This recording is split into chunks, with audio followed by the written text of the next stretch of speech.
જો આજથી 10-15 દિવસ પહેલાં મારી રખાવ ગામે મુલાકાત હતી. એના પહેલાં પણ રોડનું ઉદ્ઘાટન હતું. ગામના લોકોની મને ફરિયાદ મળેલી કે ગામની અંદર ખુલ્લેઆમ દેશી દારૂ વેચાય છે. વારંવાર પોલીસને પીઆઈને જાણ કરવા છતાં કોઈ પગલાં લેવામાં આવતા નથી. એ દિવસે મેં મારા ફોનથી પીઆઈ ચૌધરીને ફોન કરેલો.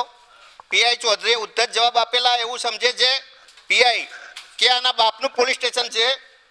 એ એવું કહ્યું કે કોઈ દારૂ વેચાતું નથી. એના પછી મેં એસપીને પણ ફોન કરેલો. અને એના પછી ફરીથી મેં 2 વાર ફોન કરેલા. છતાં પણ સરસ્વતી પીઆઈ મોટા હપ્તા લઈ સરસ્વતી પોલીસ સ્ટેશનના જે અધિકારીઓ હોય છે એ ગામ લોકોનું કહેવું છે કે મોટા હપ્તા લઈ અને દેશી દારૂનું વેચાણ કરતા હતા. આજે ગામ લોકો ભેગા થઈ અને જનતા રેડ કરી અને બધો સામાન લઈને અહીં આવ્યા છે.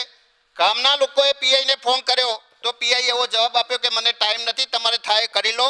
અને ઉપરથી જે લોકો રેડ કરવા ગયેલા હતા એમના ઉપર ખોટી પોલીસ કેસ કરવાની ધમકીઓ આપેલ છે. વારંવાર રજૂઆત કરવા છે તો ધારાસભ્યની જો રજૂઆત ના સપાતા હોય તો આ પીઆઈને શું હવા હશે અથવા કેટલો હપ્તો મળતો હશે એની તપાસ કરવી જોઈએ. એના જે પણ જવાબદાર અધિકારી હોય એની સામે કાર્યવાહી થવી જોઈએ. 20 વર્ષથી પણ હું સરપંચમાં છું, પણ હું જ્યારે સરપંચમાં આવ્યો હતો ત્યારે પણ આખું ગામ સહકાર મળે અને દારૂ બંધી કરાયેલી હતી. બંધ હતો, 15 વર્ષ બંધ રાખ્યો.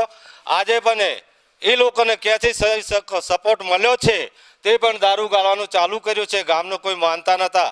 રમેશજી બાબુજી, સોવનજી બાબુજી, ચંદુજી મણાજી, પછી ત્યાંથી ગુવાજી, ગલાબજી, આ 4 વ્યક્તિ મુદ્દામાલ આજે ગામના લોકો મને મળે કે સરપંચ તમે મોરે થો, અમે ગામ તમારી સાથે છે.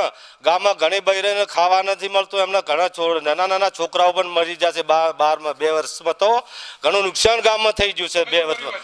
આજે અમે આખા ગામ સાથે મળી અને જનતા રેડ કરી પણ અમને બહુ ગાળો બોલી છે. બહુ લોકો અમે સહન શક્તિ કરી અને તેમનો મુદ્દા માલ લઈ અને એ પોલીસ થાણે આવ્યા છે. આજે અમારી માંગ છે અમારા ગામમાં દારૂનું વેચાણ કોઈ દિવસ થવું જ ના જોઈએ. વર્ષો વીતી જાય પણ દારૂ ગામમાં વેચાણ ન થવું જોઈએ.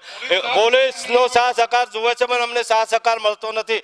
આવીઓના પહેલા 2-3 મહિના પહેલા 50 જણાની સહીઓ કરી અરજી આપેલી છે. મારી જોડે પણ અરજી હાલે પડી છે.